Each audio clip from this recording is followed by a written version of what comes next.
The story begins on a frozen battlefield, where countless warriors have gathered for only one reason: to kill a single man named Road.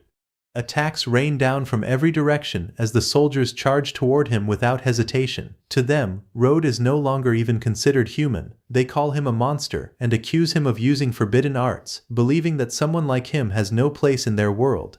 However, Road does not face this massive army alone. Dark energy begins spreading across the battlefield as terrifying undead creatures appear behind him. Skeleton warriors, enormous monsters, and even a massive undead dragon gather under his command, forming an army large enough to confront the forces trying to kill him.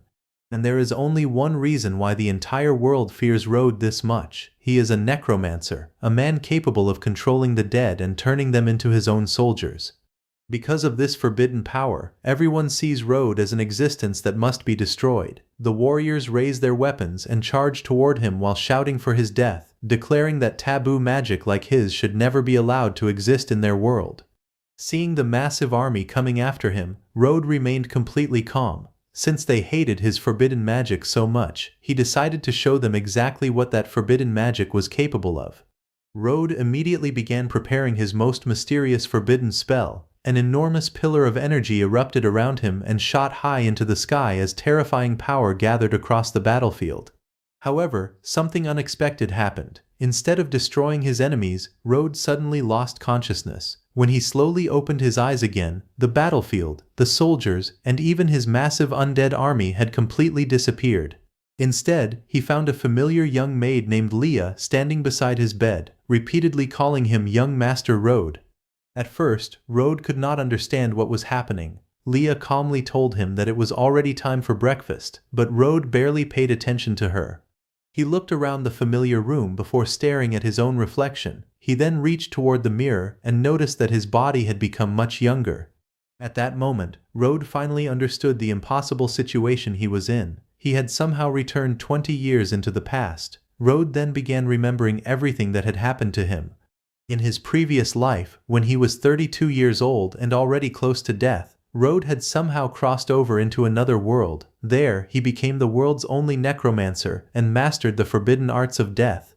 Over time, his strength reached an unimaginable level. He became the most powerful archmage that world had ever known and gained the ability to summon billions of undead creatures. The undead under Road's command were nearly unstoppable. His enormous legion could crush almost anything standing in its path. And eventually, there was almost no one left who could stand against him. His strength had even surpassed threats capable of endangering entire nations. Yet despite knowing how powerful he was, the people of that world still joined forces against him simply because they feared his forbidden power. They wanted to eliminate Road as if he were the greatest calamity in the world. Road had been ready to respond by unleashing a forbidden spell that even he had not completely mastered, but before he could see what the spell was truly capable of, something went wrong. Instead of destroying everyone who had come to kill him, the spell somehow sent Road 20 years back into his own past. The maid hurriedly reminded Road to get ready. She warned him that if he was late again, the Lord would punish him. Road calmly apologized to Leah and told her to go ahead, promising that he would join her soon. Leah was completely surprised by his behavior. She could hardly believe that Road had actually apologized to her, and what shocked her even more was that he had smiled at her. The Road she remembered had always been cold and cowardly, so his sudden change made her wonder if he was really the same young master she knew. After getting ready, Road walked through the familiar mansion and felt nostalgic. Everything around him brought back memories from 20 years ago. Road remembered his identity in this world. He was the youngest son of Baron Morris, the head of a fallen noble family living near the border of the Tatis kingdom. However, Road's reputation was terrible. Everyone considered him a spoiled and lazy young noble with no real future. Road also remembered the tragedy that had destroyed his family in his previous life. The Morris family had eventually fallen into ruin, and everyone close to him had died tragically. At that time, Road had been completely powerless. He could do nothing except watch as everything was taken away from him. But things were different now. Although returning to the past had caused Road to lose all the cultivation and powerful spells he had gained as a necromancer, his memories were still completely intact. He still remembered everything he had learned and experienced in his previous life. That alone gave Road hope. With a confident smile, he decided that he would use his knowledge to change everything with his own hands. This time, he would never allow the same tragedy to happen again. Soon, Road arrived at the dining room, where his family was already having breakfast. His father, Baron Shiro Morris, immediately became angry when he saw Road arriving late. Baron Shiro Morris harshly asked whether Road was late because he was once again trying to find an excuse to skip his studies. Instead of arguing with him, Road politely apologized. He assured his father that he had no intention of skipping his studies anymore. In fact, he promised that from that day onward, he would not miss a single lesson. His father's strict expression brought back even more memories for Road. He had not seen that familiar stern face in many years. However, Road suddenly began thinking about something much more important. His father had always been a strict and disciplined man who managed the Morris household carefully. Because of that, Road could not understand how such a well-managed noble family had suddenly fallen into ruin in his previous life. Now that he had been given another chance, Road was determined to discover the truth behind his family's downfall. While Road was eating with his family, his elder brother, Leo Morris, scolded him for always being lazy. Leo told Road that he could not continue wasting his time if he expected to inherit House Morris one day. However, their sister, Sif Morris, quickly defended Road. She told Leo not to be so harsh on him, especially since Leo was the eldest brother. Sif then gently offered Road some food and encouraged him to eat. Road thanked his sister and quietly looked at her. Seeing Sif again filled him with warmth because she was still just as gentle and caring as he remembered. However, that happiness quickly disappeared when Road remembered what had happened to Sif in his previous life. When the Morris family began falling apart, Sif had been forced into a political marriage with House Gorbei in an attempt to save their family. Unfortunately, House Gorbei had secretly joined forces with demons. They eventually sacrificed Sif to a demon, causing her to suffer a horrible death. Remembering her tragic fate made Road furious. He silently promised himself that in this life he would never allow that tragedy to happen again. At that moment, Road's mother, Lady Della Morris, entered the room. She immediately noticed Road and coldly pointed out that he was late once again. Sif quickly tried to protect her younger brother. She explained that Road had not meant to be late and claimed that it was her fault. She said she had been teaching Road magic theory the previous night and they had simply lost track of time. But Lady Della immediately stopped her. She knew Sif was only making excuses to protect Road and sternly ordered her to stop defending him. Lady Della then turned toward Road and angrily told him that House Morris had no place for someone who spent his days doing nothing. Her patience with his lazy behavior had finally run out. She gave Road a harsh condition. If he could not master magic within 1 week, he would be thrown out of the Morris family. Sif was shocked by her mother's demand. She argued that 1 week was far too short. Even Leo, who was considered a genius, had needed an entire month to fully master mana and become an apprentice archmage when he was Road's age. However, Lady Della refused to change her decision. She reminded Sif that Leo had mastered mana at 9 years old and learned magic at 10. Road, on the other hand, was already 12 years old and had still accomplished nothing. In her eyes, the Morris family had no need for someone who only wasted his time seeking pleasure. Lady Della then coldly questioned whether Sif wanted the Morris family name to be disgraced because of Road as well. Sif was furious with her mother's harsh condition and could barely believe she was serious. However, before Sif could continue arguing, Road calmly accepted the challenge. He agreed that 1 week would be enough. Hearing this, Sif immediately turned toward him in shock. She asked if he had lost his mind and whether he truly understood what he had just agreed to.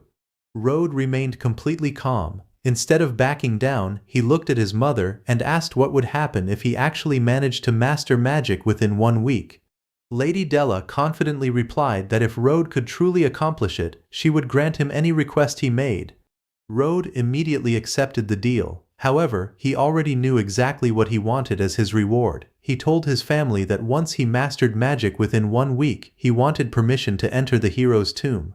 Road's request immediately caught his father's attention. After thinking about it for a moment, his father agreed. He promised Road that if he truly mastered magic within 1 week, he would personally allow him to enter the hero's tomb. Lady Della, however, thought Road had completely lost his mind. She mocked him for believing that a lazy and useless person like him could ever be worthy of receiving the blessing of the fallen heroes. She was so certain that Road would fail that she told him to start packing his belongings and prepare to leave the Morris family. Afterward, Road left the room, but Sif quickly followed him outside. She was extremely worried about her younger brother and couldn't understand why he had accepted such an impossible condition.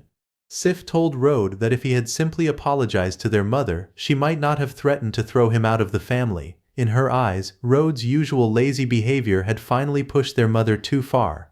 More importantly, Sif couldn't understand how Road expected to master magic in only 1 week. Even their talented elder brother Leo had been unable to accomplish such a thing. Because of that, Sif was convinced that Road had accepted an impossible challenge and worried that he would really be forced to leave the Morris family. Sif was still worried about Road. She told him that she had secretly saved a good amount of money over the years. Even if Road was forced to leave the Morris family, she believed the money would be enough for him to live a comfortable life in the Tatis kingdom. After saying this, Sif suddenly told Road to wait there and hurried away to get the money for him. Watching his sister run off, Road could only smile helplessly. He wondered why she had so little faith in her own younger brother. However, Road understood why she felt that way. If he had not been reborn with the memories and experience of his previous life, even he would never have believed that he could accomplish something that even Leo had failed to do. But things were different now. Road had already decided to completely change his life, and this was the perfect time to begin. Road then started thinking about his plan. To master magic quickly, he needed to summon powerful undead creatures, and the hero's tomb was the best place for that. In his previous life, Road had accidentally discovered that a legendary figure was sleeping inside the hero's tomb. That was the real reason he wanted permission to enter it. However, he first needed enough strength to prove himself within 1 week. Since he could not enter the hero's tomb yet, Road decided to use a monster boss living in the forest behind the castle instead. Road soon entered the forest and searched through the area. Before long, he found exactly what he was looking for: the skeleton of an Earthrender Alpha. Before doing anything else, Road examined the condition of his current body. He quickly realized that the amount of mana inside it was extremely weak. His current mana level was barely at the Apprentice Archmage realm. Road understood that this weakness was the result of how lazy and careless he had been with his daily training before his rebirth. In this world, a person's class and strength were determined by the quality and quantity of mana inside their body. These levels were divided into 8 major realms: beginner, apprentice, intermediate, advanced, grandmaster, sage, saint, and legendary. The higher a person climbed through these realms, the more powerful they became. At the very top stood the legendary realm. Every legendary archmage was an extraordinary existence whose incredible achievements had left a permanent mark on history. Road knew that his current body was still incredibly weak compared to such powerful figures, but with all the knowledge and experience from his previous life, he already knew exactly how he could begin changing that. Road remembered just how powerful he had been before being reborn into this world. In his previous life, he was a necromancer whose strength had already gone far beyond the legendary realm. Ordinary levels had long since stopped meaning anything to him. There was only one title that truly described his former power: the strongest. Although the mana inside his current body was extremely weak, Road's identity and abilities as the undead monarch still remained. With his limited mana, he estimated that he could summon only 1 undead creature for now, but that was already enough for his plan. The Earthrender Alpha had only been a low-rank monster boss while it was alive. Its strength should have been around the beginner Archmage realm. Road believed that bringing such a monster back as his undead servant would already be more than enough to impress his mother and prove that he had changed.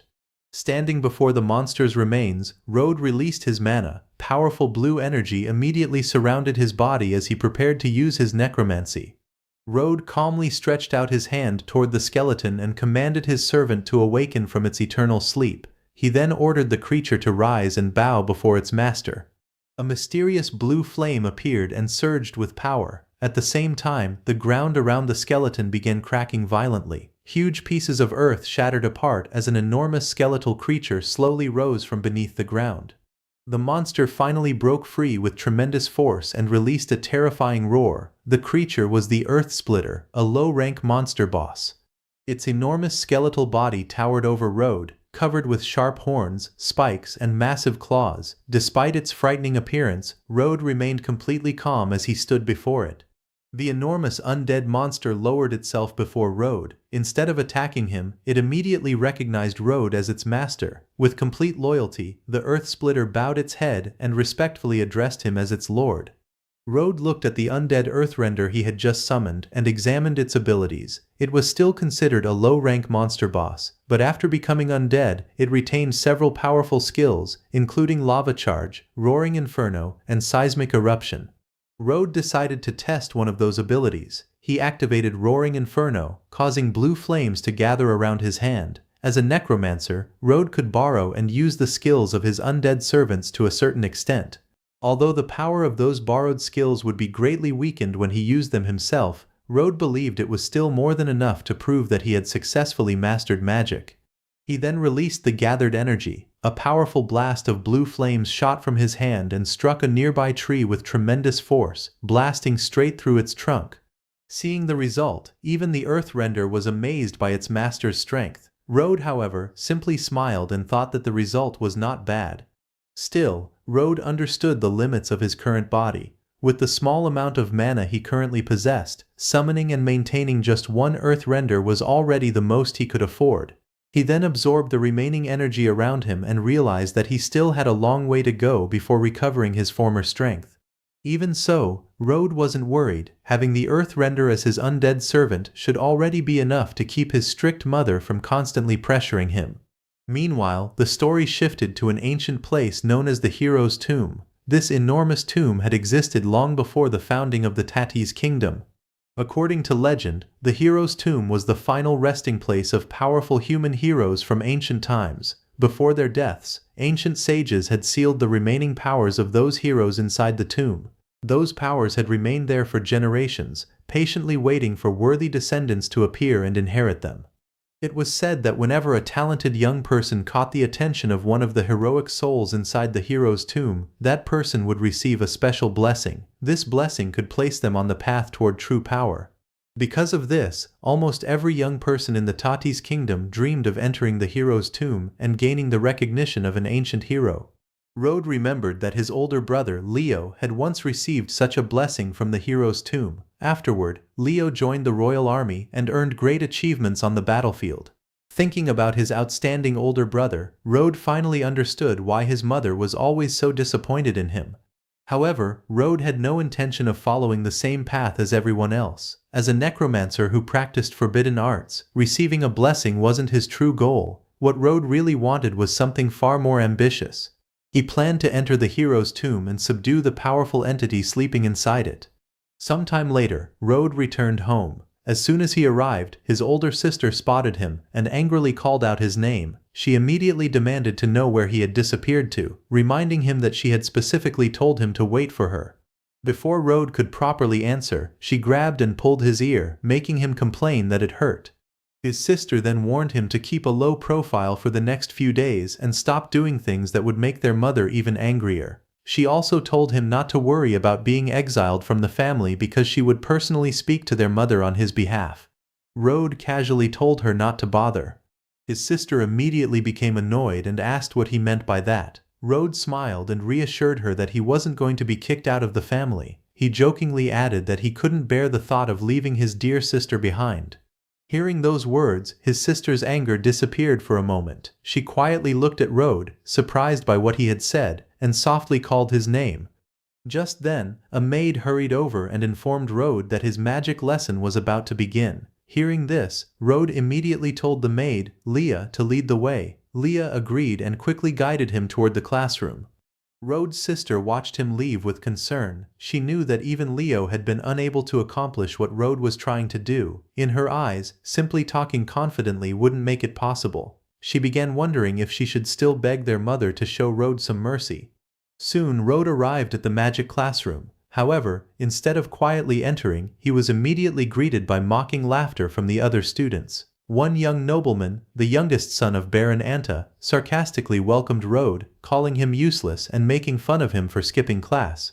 He then mocked Road by asking if he had finally decided to start showing off. He even laughed about the rumor that Road was about to be kicked out of the Mortis family.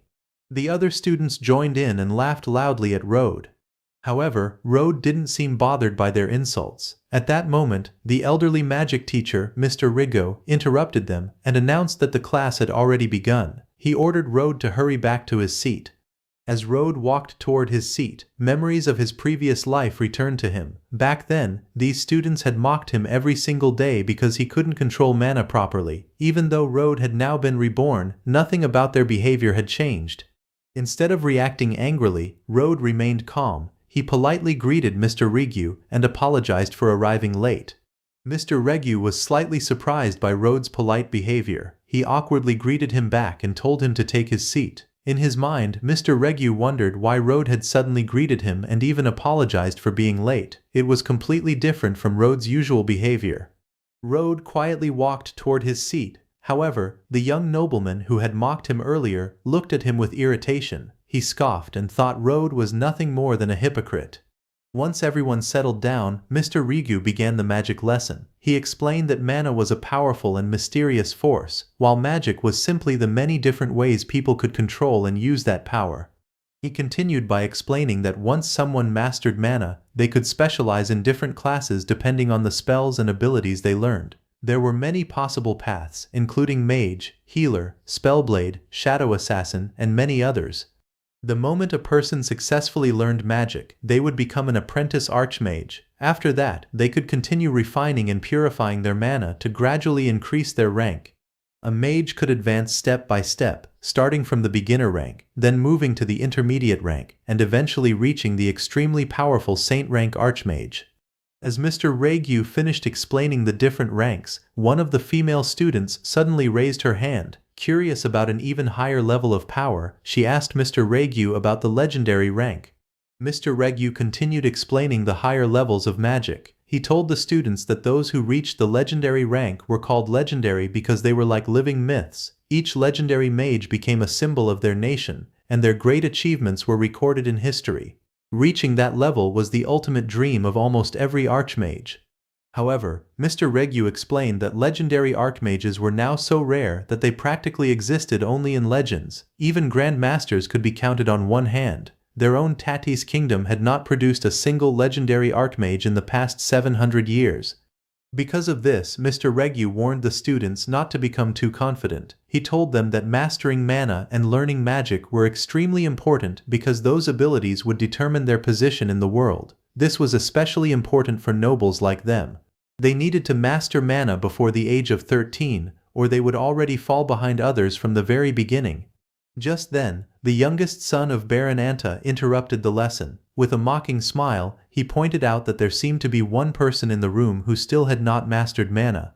He then turned toward Rode and deliberately asked if he was right. Continuing to mock him, the boy reminded everyone that Rode had been attending magic lessons for 3 years and still had not managed to master mana. Rode remained calm despite the insult. He coldly told the boy that it was none of his concern.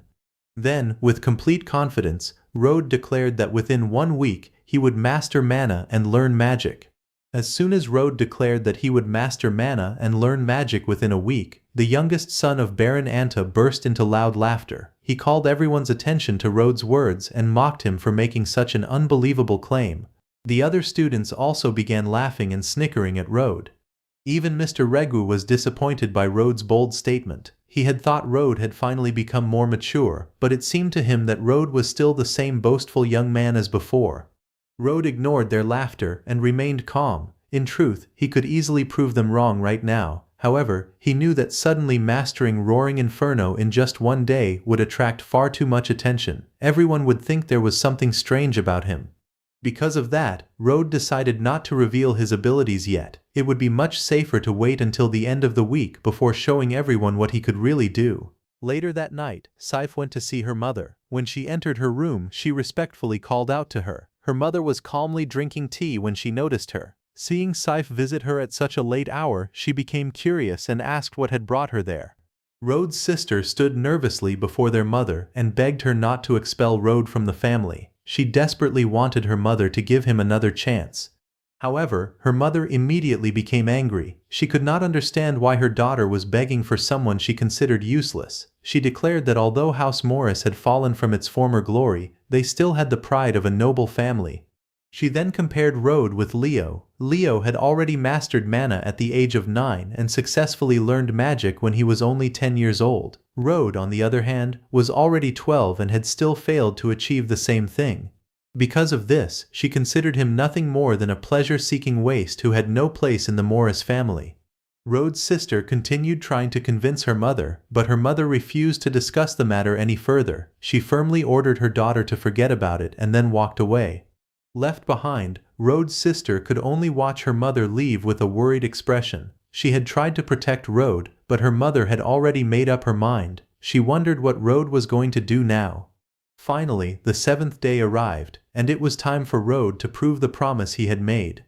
Because their families had requested it, Mr. Rigyu announced that he would personally test everyone's progress that day. Their relatives had also gathered to watch the test from the building.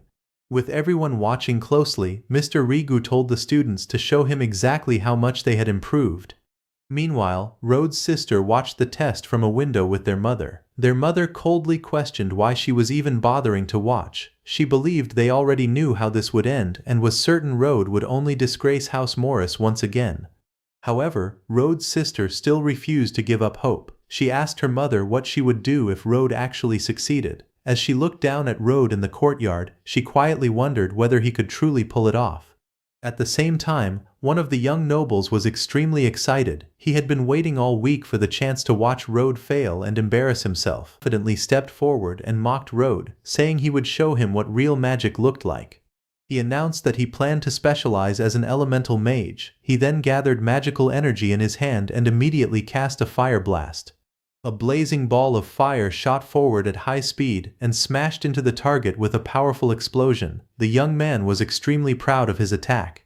After demonstrating his magic, he walked straight toward Road with a mocking smile. He called Road a loser and bragged that Road would never reach his level, even if he trained his entire life. He then challenged Road to show everyone what his so-called week of hard training had accomplished. Hearing his provocation, Road remained calm. Now that the other student had finished showing off, it was finally Road's turn. Road stepped forward, ready to demonstrate the results of his training. Suddenly, an overwhelming dark purple energy began swirling around him. The terrifying aura grew stronger as Road prepared to reveal the magic he had mastered in only 1 week. Road calmly stepped forward and raised his hand, preparing to cast his spell. However, the people watching immediately began laughing at him. Young Master Charlie mocked Road for pretending that he could actually use magic. He had heard that Road had not even mastered mana yet, so there was no way he could cast a proper spell. He was already imagining Road failing miserably and crying in front of everyone. Meanwhile, inside the building, the members of House Morris were also watching. An older woman asked Della whether she would truly expel Road from House Morris if he failed to cast magic that day. Della showed no sympathy. She coldly said that a lazy person like Road only brought shame to the Morris family name. In her opinion, Road would be better off leaving the family early and finding some other way to make a living. But while everyone was expecting Road to fail, Road remained completely focused. He gathered his mana and prepared his spell. Dark and powerful energy began appearing around him as he called Earthrender. Immediately afterward, Road unleashed Roaring Inferno. He decided to go all out with his own magic. He gathered a huge amount of blue energy around his body and launched his attack with full power. The noble who had been mocking Road suddenly froze in shock. His eyes widened as he stared at the incredible magic in front of him. He couldn't understand what he was seeing and wondered when Road had learned how to use magic. Road's powerful blue energy then surged forward like a massive wave and crashed directly into the stone slab used for the test. The impact was terrifying. The stone slab shattered under the overwhelming force of Road's magic, sending cracks, debris, and blue energy everywhere. Seeing the destroyed stone slab, everyone was left stunned. Road's sister stared at Road in complete shock. She covered her mouth and excitedly shouted his name, unable to believe what she had just witnessed. Road had actually succeeded. The other people watching were equally stunned. They looked at Road in disbelief and wondered if the person who had just displayed such powerful magic was really him. To them it seemed impossible. Even young Master Anta had been unable to destroy the stone slab, yet Road had completely shattered it with a single spell. An elderly man observing the test was also shocked by Road's power. He wondered when Road had become capable of doing something like this. In his experience, no apprentice archmage who had only recently learned to control mana should have been able to release such overwhelming force. Meanwhile, young Master Charlie, who had mocked Road earlier, stood frozen with a dark expression. He couldn't accept what had happened. Road's spell had clearly been stronger than his own, and he couldn't understand how someone he considered useless had suddenly become so powerful. Back inside the building, the older woman turned toward Della. After seeing Road's performance, she calmly remarked that the shameful lazybones Della had spoken about didn't seem so lazy after all. Road's sister became extremely excited. She happily called out to her mother and pointed toward the courtyard, proudly telling her that Road had done it. She was delighted that Road had successfully proven himself in front of everyone. After proving his strength, Road simply gave a small huff and calmly turned away. Road's sister, watching from the window, continued waving excitedly at him, clearly happy about his success. However, young Master Charlie could not accept what he had just seen. He angrily called out Road's name and demanded to know how someone like him could possibly use fire magic. Charlie immediately accused Road of cheating. He loudly reminded everyone that Road skipped classes almost every day and had never properly studied magic. Because of that, Charlie believed there was no possible way Road could suddenly cast such a powerful Roaring Inferno spell. His accusations quickly caused the surrounding students to start whispering among themselves. Many of them also began wondering how Road had suddenly become so powerful. Charlie continued mocking Road, saying he never expected him to use such a shameful method just to avoid being exiled. He then accused Road of stealing a magic tool from the family treasury and using it to cast the powerful fire spell. Hearing this accusation, Road finally turned toward Charlie and coldly asked what exactly he was trying to imply. Charlie explained that magic tools consumed a huge amount of mana. Considering Road's current mana reserves, Charlie believed Road would only be capable of using such a tool once. Confident in his reasoning, Charlie then turned toward Mr. Rigu and asked for his opinion. Mr. Rigu looked troubled. He apologized to Road but admitted that Charlie's reasoning made sense. Hearing this, the surrounding students became even more confused. They started wondering whether Road really had cheated by using a stolen magic tool. Road's sister, who had been happily supporting Road, also became worried. She wondered whether Road had truly stolen a magic tool. She began thinking that perhaps this was why Road had refused her help earlier and had instead chosen to handle everything by himself. Road's sister became increasingly worried about Road. If he really had stolen a magic tool, it would only disappoint their mother and father even more. Unable to simply stand by and watch, she decided that she had to do something to protect him.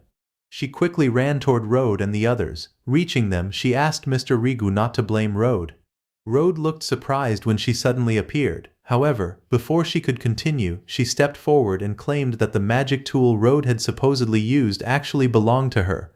But Road immediately grabbed her arm and stopped her from taking the blame for him. He calmly told her to let him handle the situation himself. Although she was worried, she could only watch as Road stepped forward. Road then faced Mr. Rigu and proposed a simple way to prove his innocence. He explained that if he could cast the exact same fire spell again, it should prove that he had not used any magic tool before. Mr. Rigu agreed with Road's reasoning. He explained that if Road could continuously cast the powerful fire spell, then it would clearly prove that he was using his own magic rather than relying on a magic tool. Road calmly accepted the challenge. He immediately gathered his mana, and an overwhelming blue energy began surrounding his entire body. The students watching nearby stared at him in shock, unable to believe how powerful his mana felt. Without hesitation, Road raised his hand and cast the spell again. A massive burst of blue fire shot forward and exploded with tremendous force, sending debris flying everywhere. Seeing Road successfully cast the spell a second time, Charlie was completely stunned. He could no longer deny the truth. Road really had not been using a magic tool. But Road was not finished yet. He raised his hand once again and quickly formed another powerful ball of blue fire. Before Charlie could even react, Road launched the spell directly toward him. Charlie froze in terror as the blazing attack rushed toward him. The powerful magic struck nearby with tremendous force, completely destroying the ground and creating a huge crater. The impact sent Charlie crashing to the ground. Sitting there in shock and fear, he finally realized just how overwhelming Road's true power was. The students around the courtyard were still struggling to believe what they had just witnessed. They wondered if the person standing before them was really Road, the same useless young master they had always looked down on. Meanwhile, Sif returned to her mother with a happy expression. After Road had proven his abilities, Sif asked her mother if she would finally stop talking about removing Road from House Morris. Her mother only gave a cold response. She agreed to leave Road alone for now, but warned that if he became lazy and useless again, House Morris would still have no place for him. Soon after, Mr. Regu officially announced his decision in front of everyone. After witnessing Road repeatedly use powerful magic, he declared that Road had not used any magic tool. With that, the accusations against Road were finally cleared. Later, Road returned home with Sif. There, Leo congratulated him on what he had accomplished. Road thanked him, slightly surprised that Leo had already heard about everything. Leo explained that Sif had been talking non-stop about what happened that day. He then invited Road to join them for a meal. During the meal, Road's father spoke to him. Mr. Regu had already told him everything Road had done at the academy. His father praised Road for his performance and told him that he had done well. He added that Road's actions had made the Morris family very proud. Road thanked his father for praising him. He then asked whether the promise his father had made earlier still stood. His father immediately confirmed that it did. He explained that the hero's tomb would open in 1 month, and he would secure a place for Road to enter. However, getting a place in the hero's tomb was extremely expensive, and the Morris family would have to pay a heavy price for it. Road's mother warned him that he had to obtain a powerful heroic blessing from the tomb to make the family's sacrifice worthwhile. She sternly told him not to disgrace the Morris family name. His father then added that since Road had now mastered magic, the family would give him the same treatment and resources as Leo and Sif. He hoped Road would continue training seriously and become even stronger. Road happily thanked his father and bowed respectfully. However, Road had a completely different goal in mind. He was pleased because he had finally secured a place inside the hero's tomb. Although heroic blessings were extremely powerful, Road had no interest in obtaining one. What he truly wanted was something far more valuable to him. From what Road remembered, there was an unmarked grave hidden somewhere inside the hero's tomb. Almost no one knew the story of the person buried there. That mysterious person had once been an incredibly powerful legendary spellblade from the primordial era. Road had already made his decision. Once he entered the hero's tomb, he planned to use his necromancy on that legendary warrior. He intended to make the powerful ancient spellblade his next summon. Although the legendary soul was close to disappearing, Road knew that it was still incredibly valuable. However, with his current amount of mana, he was not strong enough to summon such a powerful soul yet. Fortunately, Road remembered that his father had promised to give him the same treatment and resources as Leo. He realized this was the perfect opportunity to increase his strength before entering the hero's tomb. After that, Road spent an entire month training intensely. 1 month later, a maid entered his room and informed him that the Lord wanted to see him. Road immediately replied that he was on his way. He understood what this meant. The time had finally arrived. During that month of intense training, Road had successfully advanced from the early stage to the mid-stage of an apprentice archmage. With his increased strength and mana, he was now confident that he had enough power to summon the legendary soul he wanted. When Road met with his family, his father informed everyone that the hero's tomb would open that very day. Since Leo had already entered the hero's tomb before, his father ordered Leo to take Road there. He also told Leo to explain all the rules of the hero's tomb to Road along the way. Leo respectfully accepted his father's order and agreed to guide Road. Road and the others soon began their journey toward the hero's tomb in a horse-drawn carriage. While they were traveling, Leo decided to explain more about the tomb to Road. Leo first asked Road if he knew that the heroic blessings inside the hero's tomb were divided into different ranks. Road admitted that he did not know much about it and listened carefully. Leo explained that the blessings inside the tomb were divided into 5 tiers. Their ranks depended on several things, including how powerful the hero had been while alive, and how long they had been buried inside the tomb. The 5 blessing ranks, from lowest to highest, were white, blue, purple, gold, and red, with red being the rarest and most powerful. These heroic blessings could grant archmages additional abilities and greatly increase their strength. The rarer the blessing was, the stronger its effects would be. Some powerful blessings could even help an archmage begin walking the path toward becoming a Grandmaster Archmage. After hearing this, Road became curious and asked Leo what rank of blessing he had received. Leo calmly explained that he had not gained the favor of the heroic souls when he entered the tomb. Even so, he had still managed to obtain a purple blessing. Road was surprised when he heard this. He had not expected Leo to possess such a rare blessing. He finally understood why Leo had earned distinguished achievements so quickly after joining the royal army. His talent was clearly extraordinary. However, Leo remained humble and simply said that he was still too weak. Road's sister was also impressed and praised Leo. She explained that receiving any heroic blessing was already extremely difficult, while obtaining a purple blessing was almost impossible. She then warned Road not to underestimate the hero's tomb. His family might have secured him the opportunity to enter, but that did not guarantee he would receive anything. Road would still have to earn the recognition of a heroic soul and obtain a blessing by himself. Even the lowest ranked white blessing was considered rare.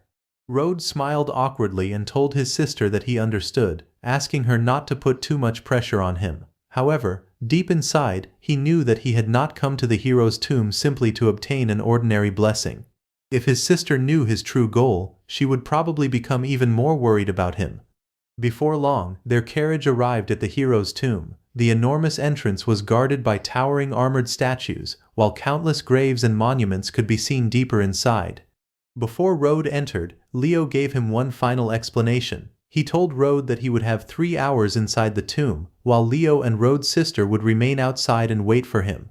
Leo also reminded him that receiving the favor of a heroic soul depended entirely on his own performance. There was no guarantee that Road would receive a blessing simply because he had been allowed to enter. Road thanked Leo for the warning and prepared to enter the tomb. As Road walked through the massive entrance alone, his sister watched him from behind with a worried expression. She quietly hoped that Road would at least manage to obtain a white blessing. That alone would be enough to make her happy. Road continued deeper into the hero's tomb. Before long, he found himself surrounded by countless graves, statues, and monuments belonging to powerful heroes from the past. The entire place was covered in a mysterious and gloomy atmosphere. Looking at the enormous tomb before him, Road smiled with excitement. After everything he had done to prepare for this moment, he had finally made it this far. Before entering the hero's tomb, Road remembered Leo's advice. Leo had told him to search for the most beautifully decorated graves first because those tombs usually belonged to famous archimages and had a higher chance of granting rare blessings. However, Road had no intention of following that advice. He walked past the impressive graves and continued deeper into a quieter and more forgotten part of the tomb. Road knew that Leo's judgment was not wrong. Normally, searching the graves of famous archmages would indeed be the best choice, but Road possessed memories from his previous life, giving him knowledge that no one else had. Because of those memories, Road knew that beneath an ordinary nameless grave that had been forgotten for centuries rested an incredible legend. When Road finally reached the hidden grave, he respectfully apologized to the person buried there, saying that he meant no offense. Then Road closed his eyes and began gathering his mana. A mysterious blue energy slowly appeared around his body as he prepared to use his necromancy. Road called upon the ancient hero sleeping beneath the grave, ordering the legendary soul to rise from its eternal slumber and commanding it to awaken and bow before him. However, the ancient soul resisted Road's command, releasing a powerful surge of energy that shook the area around the grave. Road was not worried. Instead, he became annoyed that a mere remnant soul dared to resist him. Road declared that every undead creature in this world was his subject. After all, he was the strongest necromancer, the king of all dead. Under Road's overwhelming necromantic power, the soul was finally forced out of the grave. A massive undead warrior appeared before him, surrounded by bright blue flames and wearing heavy armor. It was a legendary Spellblade undead. Although its race was human, even Road could not immediately identify its mysterious skill. Road stared directly at the legendary undead. His eye glowed with blue energy as he gave it a simple command. He ordered the undead warrior to kneel before him. The legendary warrior could no longer resist Road's authority. Its enormous body slowly dropped to one knee before him. With its head lowered respectively, the legendary undead finally accepted Road as its master and greeted him as its lord. Road looked at the newly awakened undead warrior and asked if he could still remember his name. However, the undead warrior had already forgotten who he had once been. He respectfully told Rode that he could no longer remember his name and asked his new lord to give him one. Rode thought for a moment before deciding on a new name. From that moment onward, the legendary undead warrior would be known as Bone Crown Bladeseat. Meanwhile, outside the tomb, 3 members of House Ashblade also came to receive blessings from the tomb. While waiting, the older man spoke to his granddaughter Eleanor. He told her that since she was a member of House Ashblade, he believed she had a very good chance of gaining the favor of one of the heroic souls and receiving a blessing. He hoped that she would at least obtain a purple tier blessing. Leon also gave Eleanor some advice. He told her to focus on the large tombs once she entered. The people buried inside those grand tombs had all been extremely powerful figures during their time, so the blessings they could provide were usually much better. Eleanor understood the advice and immediately headed deeper into the graveyard to search for a powerful heroic soul. Before long, she noticed an impressive tomb with the statue of an armored warrior standing above it. She quickly realized that it belonged to the great hero Ills. She had heard that Ills had once reached the peak of the Grandmaster stage and was only one step away from becoming a true Archmage. Excited by the discovery, Eleanor rushed toward the tomb, believing that such a powerful hero could surely give her an excellent blessing. However, just as she approached the tomb, a powerful blue energy suddenly erupted from the ground in front of her. The unexpected force caught Eleanor by surprise and stopped her from moving forward. At the same moment, Leon sensed something dangerous. He immediately shouted at Eleanor to watch out because he could feel the aura of an undead nearby. Without hesitation, he drew his massive sword and rushed forward at high speed, preparing to protect Eleanor from whatever had appeared. Suddenly, Rode, surrounded by blue flames, appeared from the tomb. However, when Leon looked closely, he was surprised to see that the person standing in front of him was only a young boy. Eleanor also noticed Rode and assumed that he had probably come to the graveyard to receive a blessing, just like her. Still suspicious, Leon kept his sword ready and asked Rode whether the powerful undead aura was coming from him. After observing him more carefully, Leon became even more shocked. He realized that the boy was only a beginner spellblade. Despite being a beginner, he was surrounded by an unusually powerful presence. Leon immediately understood that this child was far from ordinary. Suddenly, he sensed even more dark energy surrounding the tomb. Believing that the boy might have been possessed by a vengeful spirit, he quickly warned Eleanor to be careful. Golden energy began covering his sword as he prepared to attack and protect her. Hearing Leon's accusation, Rode calmly turned toward the massive undead warrior standing behind him. He told Bladeseat that the man had just called him a vengeful spirit. Rode then casually picked up a wooden stick from the ground and examined it. After checking its balance, he was satisfied and decided that it was good enough for what was about to happen. He handed the simple wooden stick to Bladeseat and told him to handle the situation. Bladeseat obediently accepted the stick and agreed to take care of it for his lord. As Leon charged toward him with his sword covered in powerful golden energy, he swung it with tremendous force. Bladeseat calmly raised the simple wooden stick and blocked the attack. The sword collided with the tiny stick with a loud clang, sending sparks flying everywhere. To Leon's shock, the wooden stick did not break. Instead, Bladeseat easily pushed his sword aside and knocked the weapon straight out of his hand. The sword flew through the air while the man stood frozen in disbelief. Seeing this, Leon became terrified. He could hardly understand how someone using nothing more than a small wooden stick had defeated him so easily. Eleanor was equally shocked by what she had just witnessed. She couldn't understand how such a thing was possible. Uncle Leon was a beginner spellblade, yet he had just been defeated by a young boy using only a twig. She looked toward Rode again and realized that he appeared to be around the same age as her. This only made the situation even more unbelievable. As she stared at Rode, she couldn't understand how someone around her age could possess such incredible power. Eleanor angrily confronted Rode and demanded to know who he was. She warned him that she was from House Ashblade, but before she could continue, her grandfather immediately stopped her and told her to mind her words. Eleanor was shocked by his reaction and looked at him in surprise. Her grandfather was also carefully observing Rode. He knew how powerful Leon was, and realized that even he could not defeat Leon so easily. This made him wonder whether Rode's victory had simply been luck, or if he was actually much stronger than he appeared. At that moment, Leon approached Eleanor's grandfather and respectfully admitted that he had made a mistake. He asked for permission to fight Rode once again.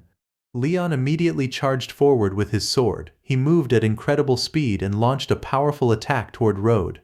However, Road reacted instantly. Without showing any fear, he drew his weapon and countered Leon's attack. Their weapons collided, but Road quickly overwhelmed him. Before Leon could understand what had happened, Road appeared directly in front of him. A terrifying dark aura surrounded Road as he pointed his weapon toward Leon. He coldly warned Leon that if he tried attacking him again, he would be buried there alongside the heroic spirits. Leon froze in fear. Meanwhile, Eleanor's grandfather was completely shocked. He had not even been able to follow the young man's movements with his eyes. What surprised him even more was that he had sensed no mana coming from Road during the attack. This meant Road might have defeated Leon using nothing but pure swordsmanship.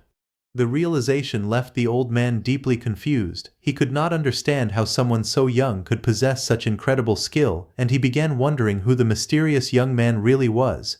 Seeing the dangerous situation, Eleanor's grandfather quickly stepped forward and begged Road to show mercy. Eleanor's grandfather bowed to Road and apologized for failing to control his subordinate. Road remained calm, but he quickly realized that the old man had deliberately stayed out of the earlier fight because he wanted to test Road's strength. The old man then called Leon over and ordered him to apologize. Leon immediately obeyed. He bowed to Road and admitted that he had been wrong. He explained that he had never meant to offend him and sincerely asked for forgiveness. Leon was still shaken by what had happened. It was the first time anyone had defeated him using nothing but basic swordsmanship without any special tricks. The experience made him realize just how terrifying Road truly was. Road calmly accepted his apology and told Leon that it was fine since he had not managed to hurt him anyway. Hearing this only made Leon feel even more embarrassed. Eleanor's grandfather then apologized again. He admitted that they had failed to recognize that Road was such a powerful spellblade. He explained that defeating a beginner spellblade instantly without using any special tricks was something he had never seen before. In his opinion, someone would need to be at least a grandmaster to accomplish such a feat. Eleanor became even more confused after hearing this. Road appeared to be around her age, yet her grandfather was respectfully calling him senior. She could not understand how someone so young could possess such incredible strength. Road modestly replied that the old man was praising him too much and claimed that he had simply gotten lucky. The old man laughed at Road's modest response. He then formally introduced himself as Igna Ashblade, the head of House Ashblade. He also introduced the young woman beside him as his granddaughter, Eleanor. Eleanor politely bowed to Road and introduced herself as Eleanor Ashblade. She also apologized for her rude behavior earlier and respectfully addressed Road as senior. Igna then became curious about Road's identity. He carefully asked whether someone as powerful as Road had come from the royal court or another powerful organization. He had never seen such a young and talented spellblade before, so he assumed Road must belong to an extremely powerful family. However, Road simply told him to call him Road and explained that he did not belong to any faction. At the same time, Road remembered what he knew about House Ashblade. It was one of the most powerful families in the north and controlled many industries throughout the region. Road knew that House Ashblade was an enormous force that his own family could not even hope to compare with. Igna was surprised after hearing Road's name because he had never heard of him before. What shocked him even more was that someone as powerful as Road was not connected to any faction. Igna immediately thought that if House Ashblade could bring Road to their side, it would greatly benefit them. Meanwhile, Eleanor became curious about Road. Since he looked around her age, she asked if that was really the case. She then wondered if Road had also come there to receive a heroic blessing. However, Eleanor quickly realized something strange. Someone as powerful as Road should have already received a blessing. Feeling embarrassed by her own question, she apologized to him. Before their conversation could continue, Igna suddenly began coughing violently. His condition quickly became worse, causing Eleanor and Leon to rush over and support him. Road looked carefully at Igna and immediately noticed something unusual. He told them that Lord Ashblade appeared to have been cursed by an evil spirit. Leon was shocked and asked Road if he knew what was wrong with his master. He explained that they had already brought many healers to examine Igna, but none of them had been able to discover the cause of his condition. Eleanor then explained that her grandfather had been ambushed by demons during a battle several decades ago. Ever since that incident, he had suffered from this mysterious condition. Despite searching for a cure for many years, they had never found one. Igna tried to reassure Eleanor that he was fine, but his weak condition clearly showed otherwise. After hearing what had happened, Rode understood the situation. He explained that Igna was suffering from an evil spirit curse placed on him by demons. Such curses were extremely difficult to deal with, which explained why the healers had failed to identify the problem. Hearing this gave Eleanor new hope. Since Rode could recognize her grandfather's condition when so many healers could not, she believed he might also know how to cure it. With tears in her eyes, Eleanor desperately asked Rode if he knew the cure. She begged him to save her grandfather and promised that if he could do so, House Ashblade would agree to anything he asked for. Rode thought about what Eleanor had told him. Lord Ashblade had received his injuries while fighting demons, which made Rode respect him as a true hero. More importantly, the problem involved an evil spirit curse, and dealing with such things was perfectly suited to a necromancer like Rode. Because of this, Rode confidently told them that curing Lord Ashblade would actually be extremely simple for him. Eleanor and Leon were immediately shocked and excited. They could hardly believe that Rode could cure a condition that had troubled Lord Ashblade for decades.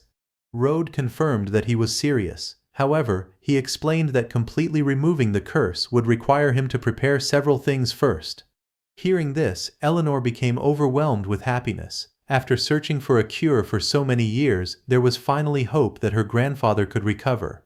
Leon then handed Rode a special magical communication tool belonging to House Ashblade. He explained that Rode could use it to contact their family whenever he needed something, and House Ashblade would prepare whatever materials he required.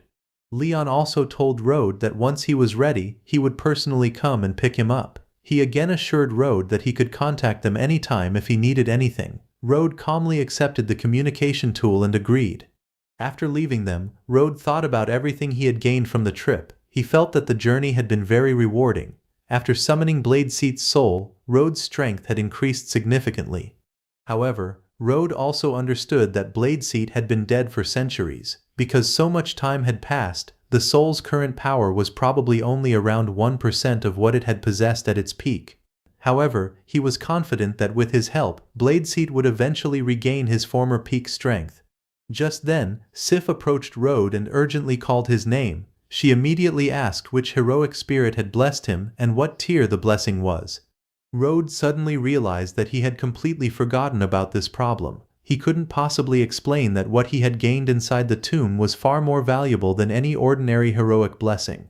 Before Rode could think of an answer, Leo approached him. After examining Rode carefully, Leo stated that he couldn't sense any blessing on him at all. This immediately made the situation more serious. Leo demanded to know what had happened.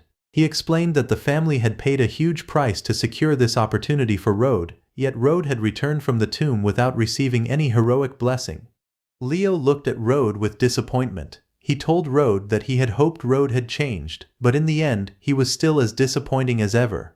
Rode casually apologized and joked that perhaps the heroic spirits simply did not like him. However, he knew the real reason. The blade seat he had obtained from the tomb was worth far more than any heroic blessing they could give him. Besides, there were no other necromancers in this world, so even if Rode had received a heroic blessing, it probably would have been useless to him. After that, they decided to return home. Sif could only sigh as she worried about how their mother would react when she learned what had happened. When they arrived home, their mother was furious. She called Rode useless and reminded him that she and his father had paid a huge price to secure his opportunity at the tomb. Yet Rode had returned without receiving even a basic blessing. Rode understood that arguing with her while she was this angry would only make things worse, so he remained quiet. His mother continued scolding him, saying that if he had put in even half the effort Leo had, he would not have failed to receive even a white blessing. However, since Rode could now use magic, she decided that he would attend the Magic Academy in a few days. She ordered him to go there instead of staying at home and continuing to embarrass the family. She ordered him not to return home unless it was absolutely necessary, saying that he had already ruined her appetite.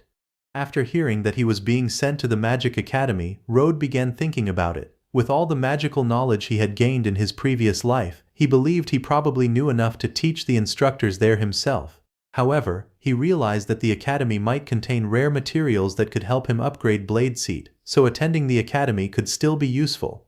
His mother then suddenly mentioned Claire from House Flora. She told Rode that Claire would also be attending the academy and ordered him to get along with her, believing that even Rode should be able to manage something that simple. Hearing Claire's name immediately brought back memories from Rode's previous life. Claire had been his childhood friend. Because of an agreement between their families, she had technically been his fiancée. However, Rode had been considered so worthless at the time that House Flora eventually broke off their engagement. Afterward, Claire had married a duke and became nothing more than a political pawn. In the end, her life had met a tragic end. Rode remembered that Claire had quite a temper and was difficult to get along with. He also understood the real reason his mother wanted him to attend the academy. She was not simply sending him there to study. She wanted Rode to serve as Claire's loyal servant and help maintain a good relationship between their two families. Rode found it somewhat amusing that he had become a tool for maintaining family relations. However, he decided that it did not really matter. In his previous life, Claire's mother had always treated Rode kindly. She had been one of the few people who never looked down on him, even when everyone else considered him worthless. Rode had never forgotten that kindness. Because of that, Rode made a firm decision. This time, for Claire's mother's sake, he would change Claire's fate and prevent her from suffering the same tragic ending. 3 days later, Rode arrived at the Seven City Magic Academy in the north. The academy had been jointly founded by 7 autonomous northern towns, and most of the students studying there came from noble families. Rode believed that leaving home was actually a good thing for him. Now that he was away from his family, he could finally use his true power freely and begin recovering the strength he once possessed as the undead monarch. He planned to use this opportunity to increase his power as quickly as possible. At that moment, Claire, the heiress of House Flora, arrived at the academy with her attendant. Her appearance immediately attracted everyone's attention. Several male students were amazed by her beauty. However, they were disappointed because Claire was already engaged, and they wondered who the lucky man was. Claire's attendant then informed her that Mrs. Morris had sent her youngest son to accompany Claire while she attended the academy. Claire soon spotted Rode standing nearby. After seeing him, she immediately recognized him and coldly called him a useless waste. Claire's attendant explained to her that although House Morris might have fallen from its former position, it was still her family's order. He also believed that Leo had great potential. Claire understood his reasoning, so she decided to let Rode stay by her side for now, thinking that he might save her some trouble.